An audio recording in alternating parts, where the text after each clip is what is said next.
Hello everyone, welcome again. स्वागत है आप सभी का जीएसपी यूट्यूब चैनल पर। मैं हूं Devashish and today's we have the chapter third and topic stress. Chapter third, pathophysiological mechanism of disease, and here we are discuss about the stress. Alright, so earlier lecture में हमने physical examination के बारे में देखा था, फिजिकल एग्जामिनेशन क्या है, and now here is the topic of stress and chapter third.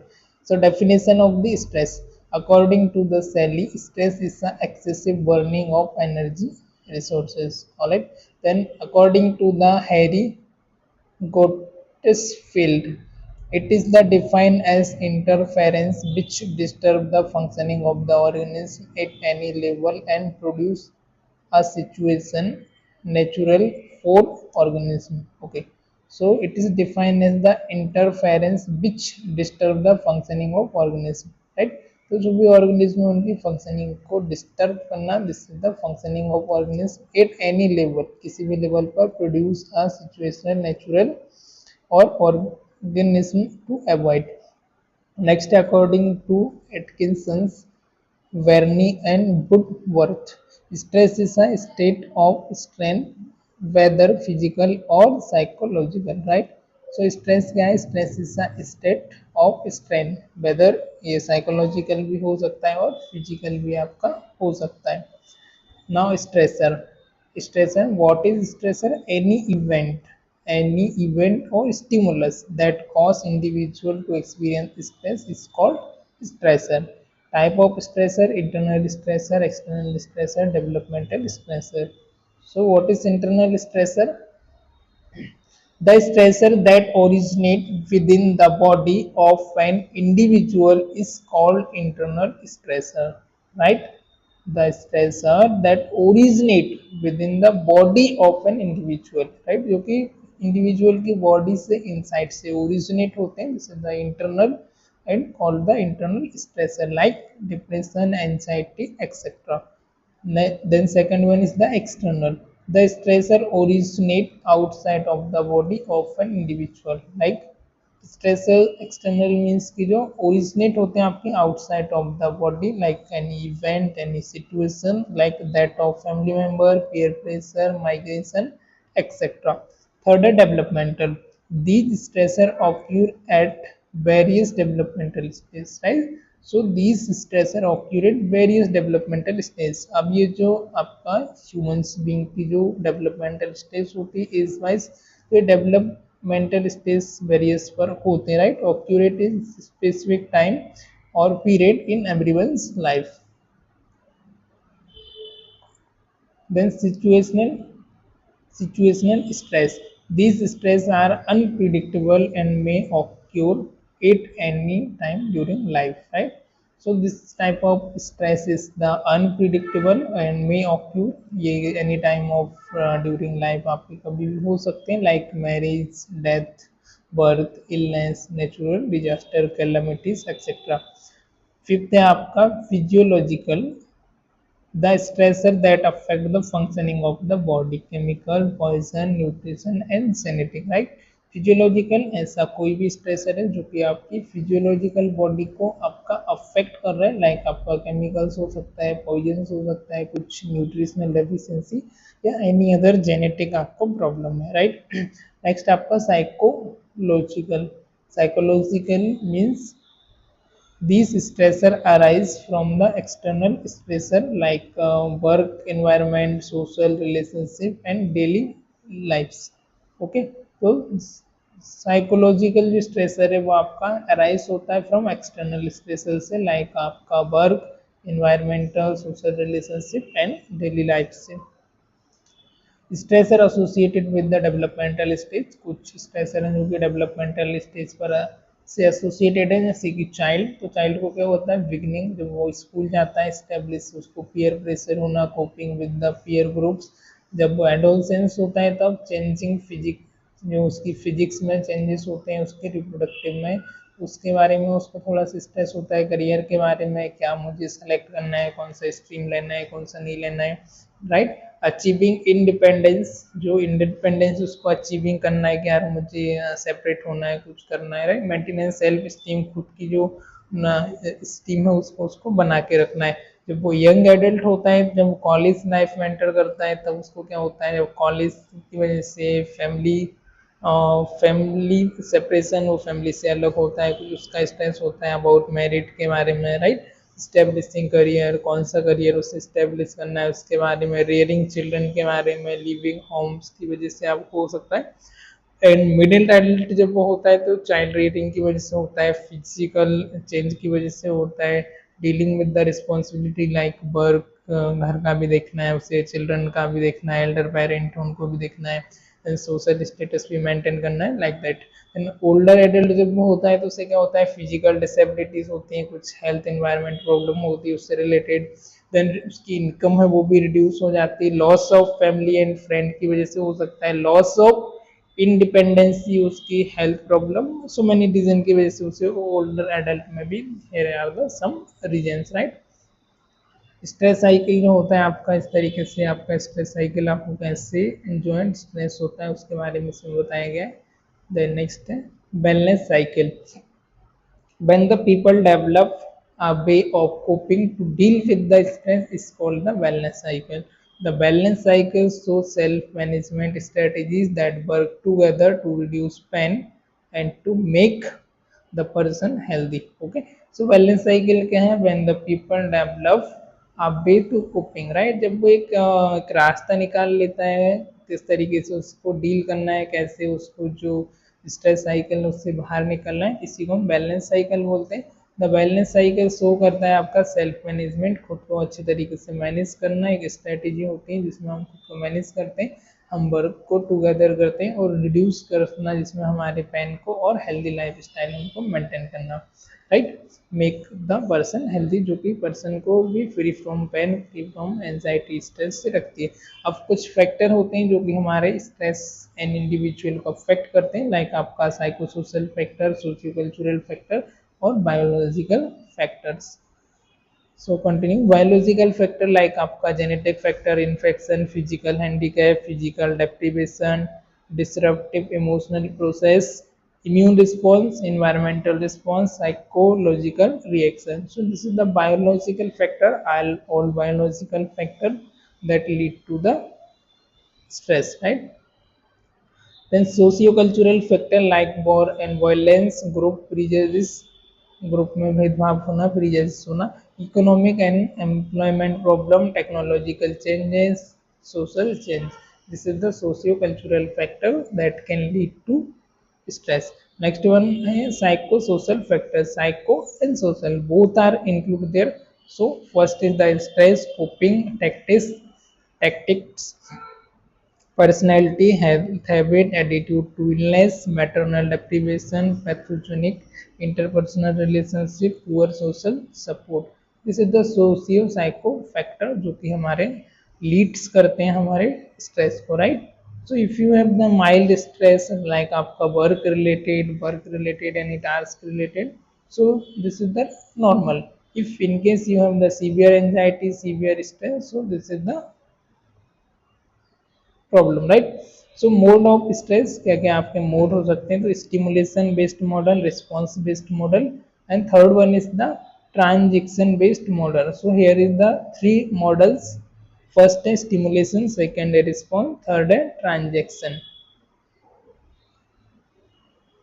So first stimulation based model, in this model, stress is identified as a stimulus or a set of circumstances that arouse various psychological or physiological response.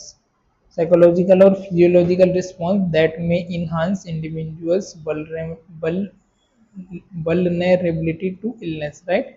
So in this model, stress is identified as stimulus as or a set of circumstances that arouse various psychological or physiological response that may enhance individual's vulnerability to illness, right. तो ये जो model इसमें बताया गया है कि जो आपका स्ट्रेस होता है, जो आइडेंटिफाई होता है, जिसमें आपका जो सर्कमटेंसेस होते हैं, सेट ऑफ सर्कमटेंसेस, मतलब बहुत सारे इसमें आपके सर्कमटेंसेस हो सकते हैं जो कि आपके अराउज करते हैं आपको स्ट्रेस को, लाइक आपका साइको सोशियल हो सकता है, फिजियोलॉजिकल फिजियो सोशल आपका रिस्पॉन्स हो सकता है, जो कि आपका पर्सन की जो वल्नरेबिलिटी है टू इलनेस वो उसको ज़्यादा इन्हांस करती है, भाई डिपेंडेंसी होना, वल्नरेबल होना उसकी इलनेस पर, इसकी वजह से आपको हो सकता है। Next is the social adjustment rating scale. जो आपका सोशल एडजस्टमेंट स्केल होता है SRSS was develop by the ये जो पर्सन है होलमेस एंड रे इन्होंने इसको डेवलप किया था 1967 में। That consist of the 43 life change और event. The more stressor a person experience in a short period 1 to 2 year are likely to develop physical and mental disorder, right. तो बहुत ज़्यादा स्ट्रेसर की वजह से पर्सन यदि एक्सपीरियंस करता है in short time of period में स्ट्रेस को, लाइक 1 से 2 साल में, तो मोर लाइकली एक चांस होते हैं डेवलप होने की कुछ से मेंटली डिसऑर्डर हो सकता है। For example like divorce may be highly traumatic to one person and cause less anxiety to other, right। So divorce एक केस हो सकता है कि पर्सन स्ट्रेसर से एक्सपीरियंस कर रहा है, 1 ईयर हो गया, 2 ईयर हो गया, तो उसे स्ट्रेस होने के चांसेस रहते हैं। So this is the traumatic highly traumatic one person cause less anxiety to other, right. Then next response based model. हाँ, तो अभी हमने स्टिमुलस देखा, नेक्स्ट है आपका response based model. According to Selye stress is non specific response, right. इनके according इन्होंने क्या बताया कि stress is non specific response, right. So this is the non specific response of life, response of the body to any kind of demand made upon it, right। so stress is non-specific response of the body to any kind of demand made upon it. It characterized by chain of pattern of physiological event called the general adaptation syndrome, right। तो इसमें एक general adaptation syndrome है जिसमें आपकी 3 stages होती हैं, और उन्होंने बताया कि stress is non specific response, इसमें कोई आपका स्पेसिफिक रिस्पॉन्स नहीं होता है of the body to any kind demand it made up upon it, कि कोई ऐसा स्पेशल बॉडी कोई काइंड की डिमांड कर रही है जो आपको करना है, ऐसा कुछ नहीं होता है। फिर उन्होंने कंसिस्ट किया कि जनरल एडप्शन जो सिंड्रोम होता है GDGAS जनरल एडप्शन सिंड्रोम। अब इसमें 3 स्टेजेस होती हैं। फर्स्ट में क्या होता है अलार्म रिएक्शन, सेकंड में होता है stage of the resistance, and third होता है स्टेज ऑफ एक्चोशन। तो फर्स्ट है alarm reaction. Alarm reaction means की फाइट और फ्लाइट रिस्पॉन्स, इसके बारे में you already aware of this, right. So it is the set of reaction initiated when the hypothalamus stimulate the autonomic nervous system and adrenal medulla, okay. तो ये कब initiate होता है, जब आपके हाइपोथैलेमस आपका स्टिमुलेट होता है और आपके ऑटोनॉमिक नर्वस सिस्टम को एनएस को क्या करता है, आपका एड्रिनल मेड्यूला है वो सिस्टम में आपको एक्टिवेट करता है। And the alarm reaction is the emergency response. So this is the emergency response of the body which is alert the bodies defence, है ना। तो जब ये होता है आपकी बॉडीज के जो डिफेंस मैकेनिज्म है उसको अलर्ट करता है, एक्टिवेट करता है फाइट एंड फ्लाइट रिस्पॉन्स को, आपका सीएनएस से आपके पीएनएस में मैसेज जाता है, ऑटोनोमिक में जाता है, जिसकी वजह से आपको मसल्स कॉन्ट्रिक्शन होना, आपको लाइक इन दिस फेज जब ये होता है, जब बॉडी डिफेंस मैकेनिज्म में आती है अचानक से, तो वो क्या करती है, राइट। जैसे कि आप रास्ते से चलते हुए जा रहे थे अपनी धुन में, आप बढ़िया ईयरफोन लगा के हेडफोन लगा के गाना सुन रहे थे, और अचानक से कुत्ता आपको काटने के लिए भौंकने के लिए दौड़ने लगा, तो वहां पर जो आप रिएक्शन करते हैं this is the fight and flight response. वहां पर आप कुत्ते को डंडे से पत्थर उठा के मारेंगे या उससे फाइट करेंगे, या फिर अपने को सेव करके आप वहां से भागेंगे, उस सिचुएशन को आप स्केप करेंगे। तो this is the fight and flight response. Eight the time in this phase आपको क्या होता है, तो आपकी हार्ट रेट वो इंक्रीज होती है, circulate blood quickly to the areas where it is needed to fight the stress, right. तो जो आपका ब्लड का है वो सर्कुलेशन आपका क्विकली इंक्रीज हो जाता है जिस एरिया में आपको नीडेड है, और जैसे ही वहां पर होता है तो आपकी बॉडी एकदम फ्लाइट रिस्पॉन्स में आ जाती है। ब्लड वेसल्स एक्सेप्ट आपकी लंग्स और हार्ट की ब्लड वेसल्स के अलावा सभी आपकी ब्लड वेसल्स जो है वो कॉन्स्ट्रिक्ट होती है, जिससे आपका ब्लड का सर्कुलेशन इंक्रीज होता है, and decreasing the blood supply to the organ. Blood में आपका सप्लाई वो डिक्रीज होती है, आरबीसी का प्रोडक्शन आपका इंक्रीज होता है, जो कि हेल्प करता है आपको कंट्रोल की ब्लीडिंग में। Liver is at the time liver आपका कन्वर्ट करता है ग्लाइकोजन को इनटू ग्लूकोज में for release, it is the bloodstream and respiration rate भी आपका इंक्रीज होता है, सलाइवेशन एंड डाइजेशन एंजाइम का प्रोडक्शन जो है वो रिड्यूस होता है. So this is the time, this is the fight and flight response. Okay, then continue stage 2 में आपका रेजिस्टेंस. रेजिस्टेंस में क्या होता है, in this stage body attempt to cope up with stressor and to limit the stressor to the smallest area. Okay, so in this stage में body attempt करती, कोशिश करती है जो भी स्ट्रेसर उससे कोप अप करने के लिए और उसको स्ट्रेसर को आपका लिमिट और उसका जो एरिया है उसको कम करने के लिए, स्मॉल करने के लिए, राइट. तो certain hormonal reaction of the body are the important line of defense. Among these are adrenocorticotropic axis, right. सो सर्टेन आपकी हार्मोनल रिएक्शन होती है आपके बॉडी के अंदर जो कि आपका इंपॉर्टेंट लाइन ऑफ डिफेंस के लिए हेल्पफुल होती है. अमंग दिस लाइक आपका adrenocorticotropic axis, this is the ACTA. Alright, the regulating hormone include CRH and GRH and TRH. Okay, so what is CRH, TRH and TRH? The gonadotropin releasing hormone, thyroid stimulating hormone, right. Then CRH stimulate the anterior pituitary. CRH जो होता है वो क्या करता है आपका stimulate करता है एंटीरियर पिट्यूटरी को. ACTH जो होता है वो आपका स्टिमुलेट करता है आपका एड्रिनल कॉर्टेक्स को and this help in the controlling blood pressure. GHRH होता है गोनेडोट्रोपिन रिलीजिंग हार्मोन, स्टिमुलेट करता है आपके एंटीरियर पिट्यूटरी को to release the growth hormone. TSH जो होता है आपका testicle stimulating hormone to supply the additional energy to the body and the reaction help the infection control to the meet emotional and crisis to the control bleeding. In this stage all biological resources are activated to their the maximum capacity to reset the stress. इस stage में जो भी आपके biological resources हैं वो activated हो जाते हैं और इनकी मैक्सिमम कैपेसिटी तक ये पहुंच जाते हैं ताकि बॉडी का जो स्ट्रेस उसको रजिस्ट कर पाए. Individual make maximum attempt to control the stress. तो मैक्सिमम वो अटेम्प्ट करते हैं ताकि वो आपका स्ट्रेस से कंट्रोल कर पाए, उससे रजिस्ट कर पाए, राइट. तो बॉडी के हर ऑर्गन उससे फाइट करने की कोशिश करते हैं. स्टेज थर्ड में क्या होता है, एक्जॉक्शन.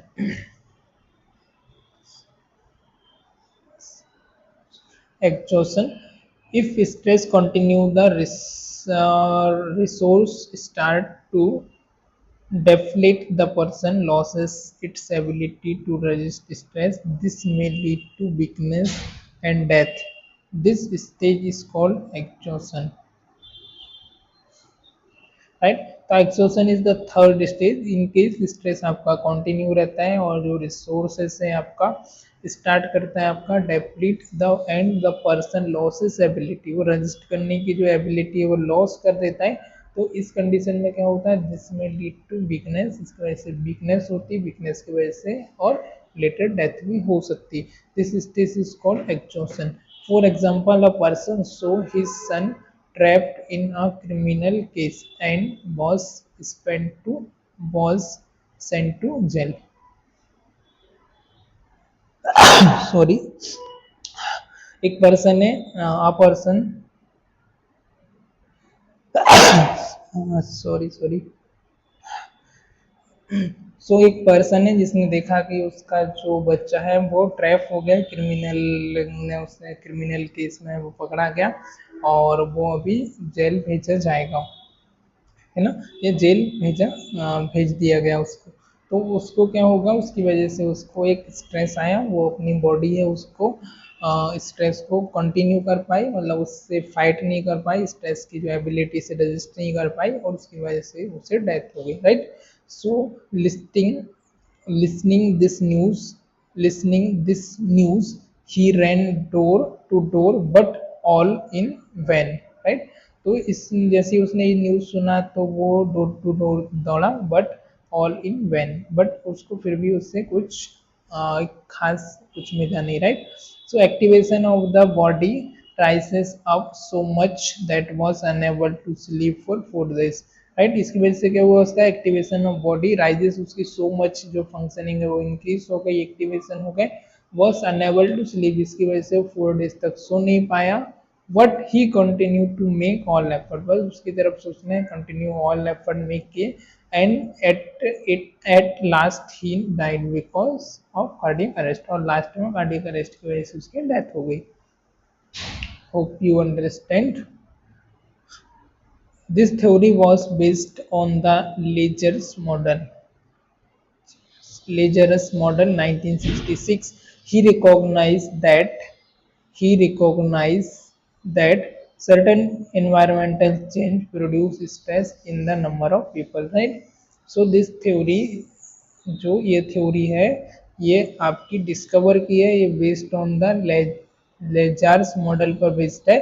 और जिन्होंने क्या किया, रिकॉग्नाइज किया कि द सर्टेन इंडिविजुअल, कुछ इंडिविजुअल होते हैं जिसमें आपका चेंजेस प्रोड्यूस होता है, आपका stress in a number of people, right. So people have different sensitivity, vulnerability and कॉग्निटिवनेस।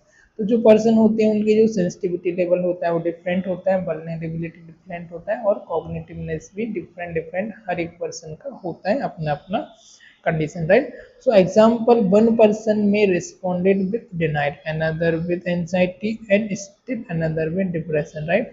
सो इसमें से कुछ पर्सन है उन्होंने रिस्पॉन्ड किया कि डिनाइड, कि नहीं भाई ऐसा नहीं हो सकता, दे डिनाइड दिस सिचुएशन।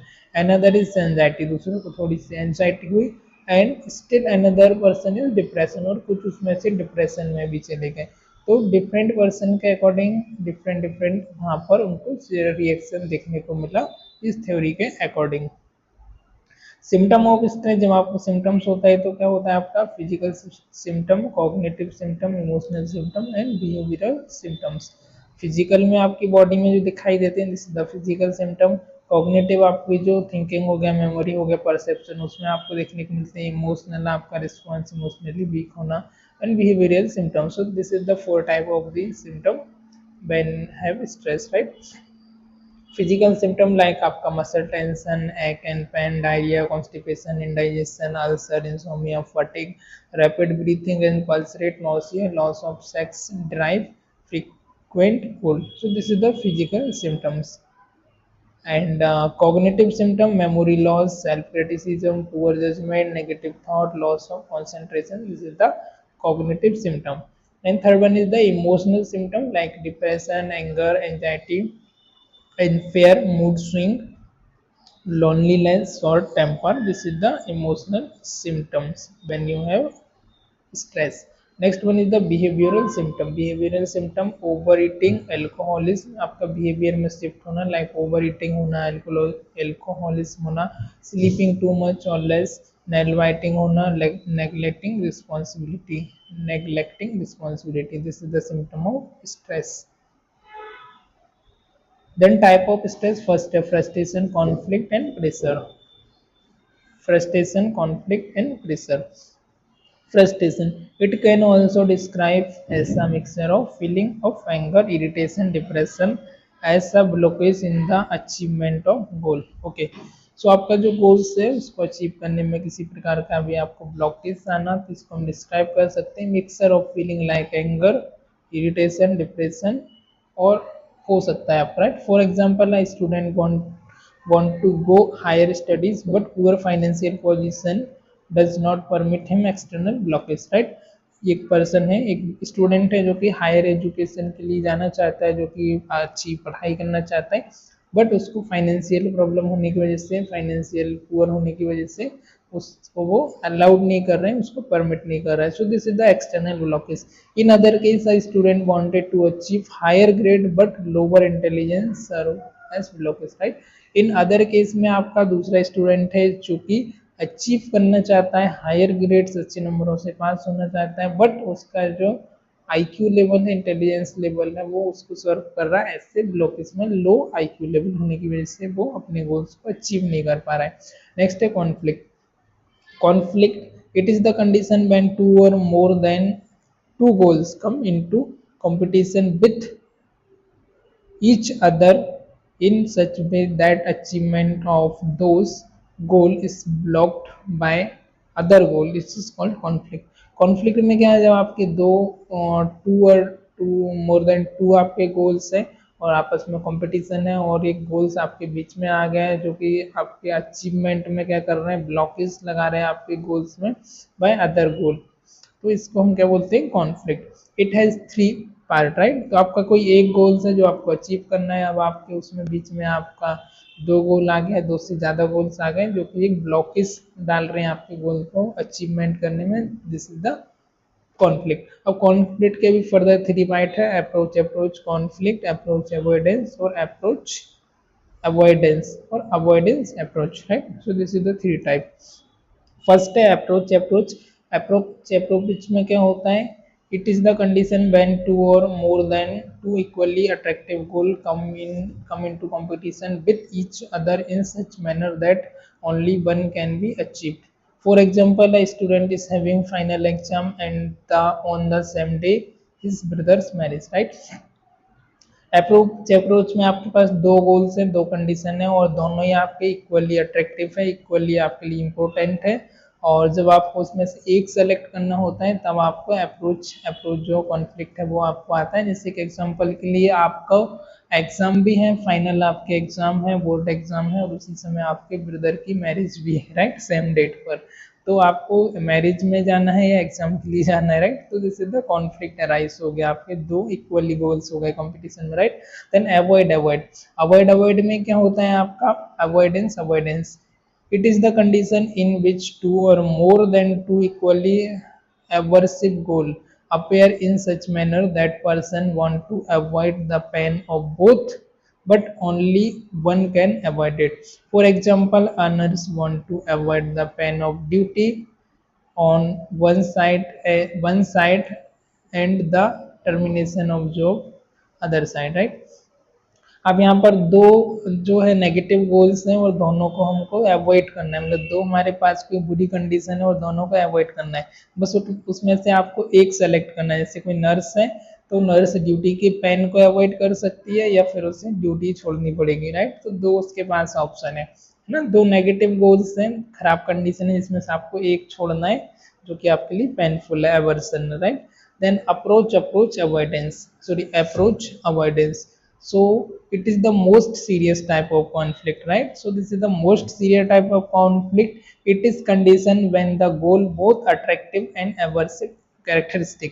अब यहाँ पर जो goals है वो attractive भी है और aversive कंडीशन में भी है, राइट, कैरेक्टरिस्टिक। तो attractive of goal attract for the achievement but the aversive characteristic repel back। तो आपको अट्रैक्टिव है, जैसे कि आपको कोई गोल अचीव करना है तो उसका नेगेटिव पॉइंट भी है और पॉजिटिव भी है। पर पॉजिटिव है वो आपको अट्रैक्ट कर रहा है कि भाई मुझे इसको अचीव करना है, पर उसका कुछ नेगेटिव कॉन्सिक्वेंसेस भी है। जैसे कि आपको कोई चीज़ आपको इन्वेस्टमेंट करना है तो भाई इन्वेस्टमेंट से आपको रिटर्न तो मिलेगा पर उसमें आपको रिस्क भी है, राइट। तो this is the avoidance approach और अवॉइडेंस, वहाँ पर दोनों आपकी कंडीशन है। Then pressure. Third one is pressure. The another force that serve as stress is pressure. Another force that serve as a stress is pressure. Pressure क्या है, pressure is the another force जो कि आप stress को सर्व करता है, जिसको हम बोलते हैं pressure. It is stress particularly when unwanted and arbitrary, right।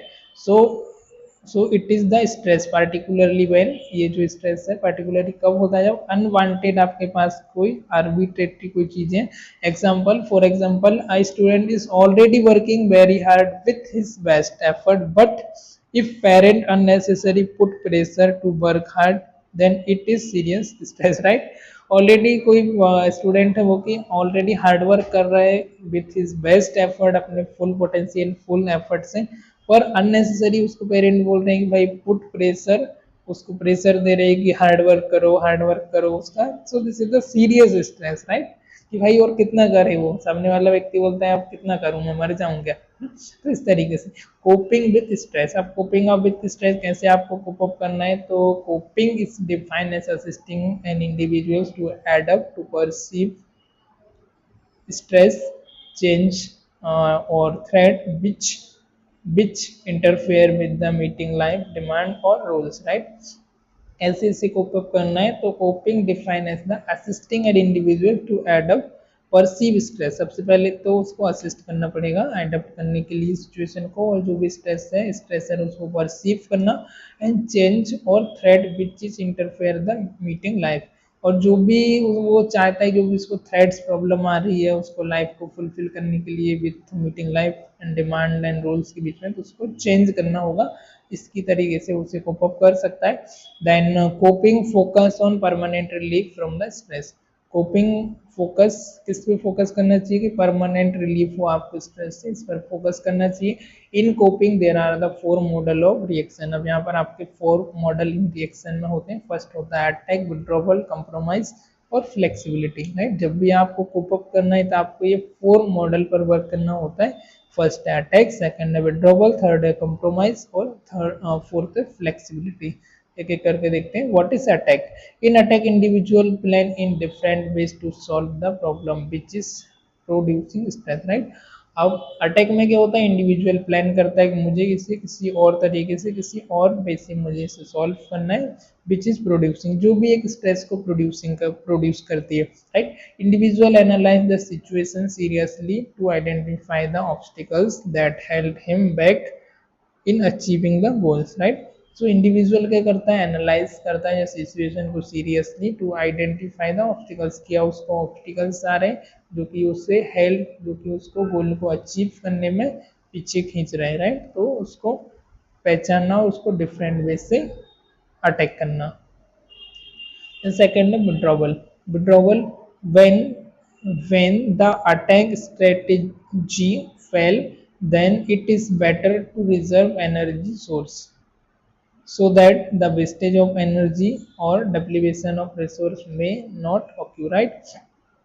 जब अटैक जब आपने किया तो दिस आपकी ये स्ट्रेटेजी है अटैक की, वो फेल हो गई। So it is better reserve to energy. तो यहाँ पर आपको बेटर है कि आप अपनी एनर्जी को रिजर्व करें, सो दैट जो आपकी वेस्टेज एनर्जी है वो डेप्लीवेशन ऑफ सोर्स में not occur, right. Depletion of source आपका ऑक्यूर ना हो इसकी वजह से, right. In such condition individual should withdrawal from the situation. अब इस कंडीशन में क्या होता है, इंडिविजुअल जो सिचुएशन है उससे क्या होता है कि वो विड्रॉ करता है, वहां से उस सिचुएशन से वो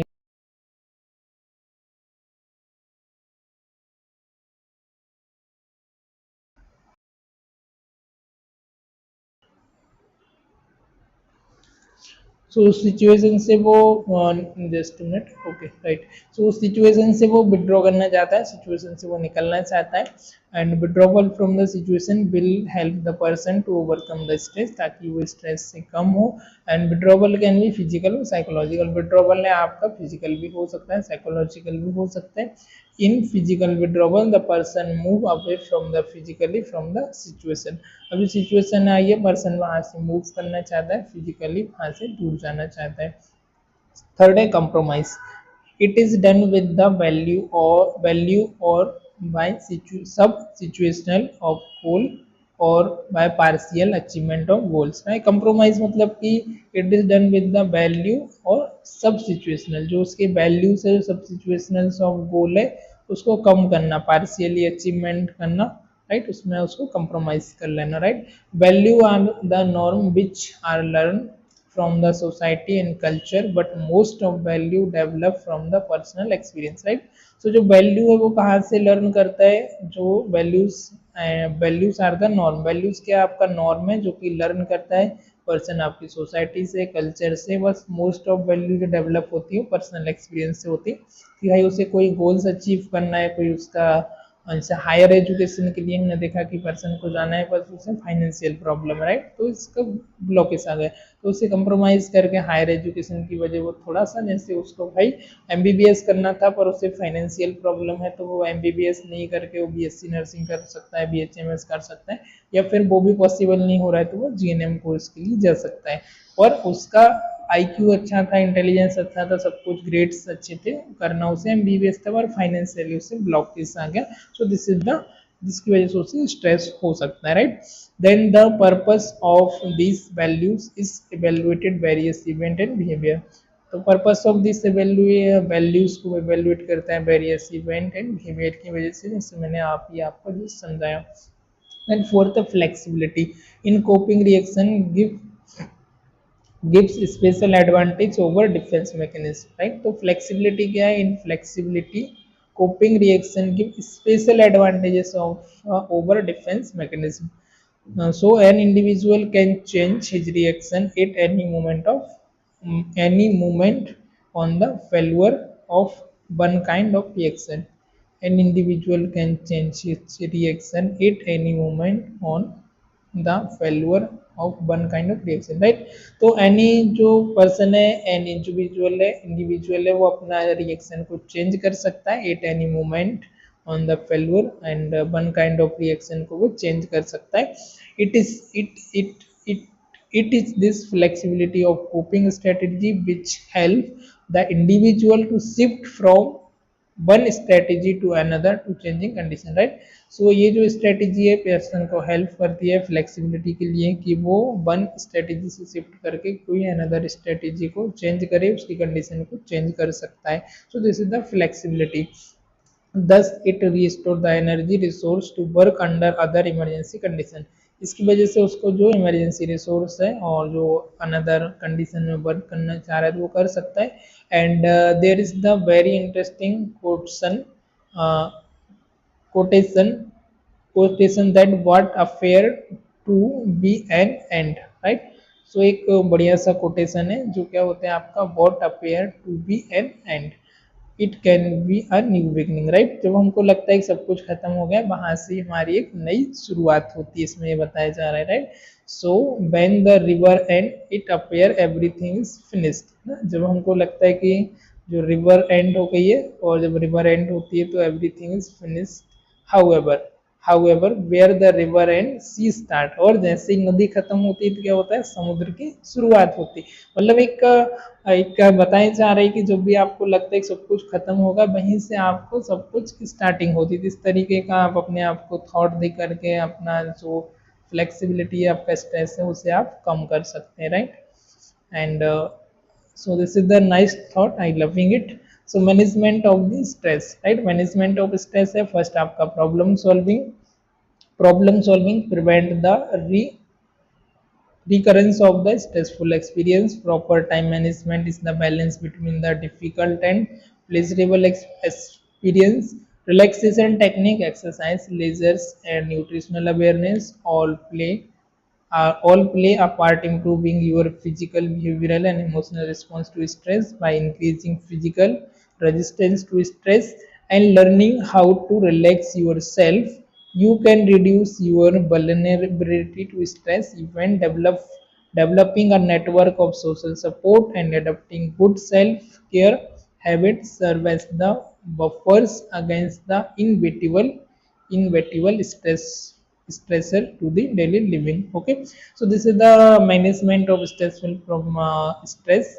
Then problem solving prevent आपका एक stressful आपका जो experience है, problem solving prevent the reoccurrence of stressful experience. problem solving आप method का use कर सकते हैं जिससे कि आपका reoccurrence है वो आपका reoccurrence of a stressful experience आपका ना हो. एंड टाइम को आपको प्रॉपर तरीके से मैनेज करना, आपका प्लेजरेबल एक्सपीरियंस का, डिफिकल्ट मैनेजमेंट का. देन रिलैक्सेशन टेक्निक हो गया, एक्सरसाइज हो गया, लीजर ऑफ टाइम में आपका न्यूट्रिशनल अवेयरनेस होना, जो भी आपकी हॉबीज वगैरह उस पर वर्क करना. Part of improving your physical and psychological health, behavioural, emotional, increasing physical resistance, like आपका जो भी एक्टिविटीज है वो वाला, स्ट्रेस वगैरह, learning how to relax yourself, meditation, mindfulness, है ना, वल्नरेबिलिटी को ये कम करती. So you can go for that, right? Developing a network of social support, friendship, adoption, good self care and good friends वगैरह etcetera. So this is the management of stress. And in nursing intervention, here is the role of nursing. So effort should be directed toward the removing the stressor. If this is the not feasible, then medication can be given to remove the decreased stressor such as pain, right? In case patient को आपको कोई भी stressor है तो stressor को आपको कोशिश करना है कि जो भी स्ट्रेसर है सो भी आपको उसे रिमूव करना चाहिए. एंड इफ़ यदि ये पॉसिबल नहीं है या आपकी सूटेबल नहीं है, फेसिबल नहीं है, तो आप मेडिकेशन भी दे सकते हैं। लाइक आप पेन हो रहा था, पेन रिलीफ करने के लिए कंफर्ट डिवाइस है, जो भी चीज़ें उनका आपको यूज़ करना है। इन केस फिर भी नहीं हो रहा है तो आप उससे पेन रिलीफ के लिए मेडिसिन दे सकते हैं। Provide information about forthcoming surgeries. Provide information about forthcoming surgeries. It may reduce the patient anxiety. Anxiety and stress can produce severe stress reaction, especially when a patient is suffering from the serious injury. Right? जब भी आपका patient in case आपका severe injuries वगैरह से सफ़र कर रहा है, तो उस समय आप उसे एडुकेट इन्फॉर्मेशन दें। फोर्थ कमिंग जो भी सर्जरी होने वाली उसके बारे में आप उसे प्रायर इन्फॉर्मेशन कर दें, ताकि उसे स्ट्रेस वगैरह ना हो और जो भी इसकी रिएक्शन है वो उससे नॉर्मल कर पाए। Right, then encourage the patient to express their feeling. उसकी फीलिंग को एक्सप्रेस करने के लिए आप उसे एनकरेज करें, आप उसे एक्टिवली पार्टिसिपेट करें, उसे इंगेज करें। And physical activity tend to decrease the sympathetic adrenal mechanism. कुछ फिजिकल एक्टिविटी करें जो कि आपका डिक्रीज करती है सिंपैथेटिक एड्रिनल मैकेनिज्म को, लाइक आपका ambulation, decrease post-operative pain and promote reabsorption, gastrointestinal, etc. Right? To relieve the stress, avoid noise, avoid bright light, movement should be kept at minimum. देन nursing को क्या करना चाहिए, stress को जो noise को रिड्यूस करना चाहिए, स्ट्रेस को अवॉइड, ब्राइट, ज़्यादा ब्राइट नहीं, लाइट नहीं होना चाहिए। And movement should be kept in minimum, minimum movement रखना चाहिए। Right, then efforts should be taken to prevent additional physical emotional stress, and comfort measure may be helpful। comfort measure का आप measures का use कर सकते हैं, आपका back एक के लिए, आपका मसल्स टेंशन के लिए, इमोशनल स्ट्रेस के लिए, ब्लूस हो गया, क्यूजन्स हो गया, जो भी सेफ्टी एंड कंफर्ट डिवाइस है। And help the individuals and their family to plan their life so as to avoid unnecessary strain.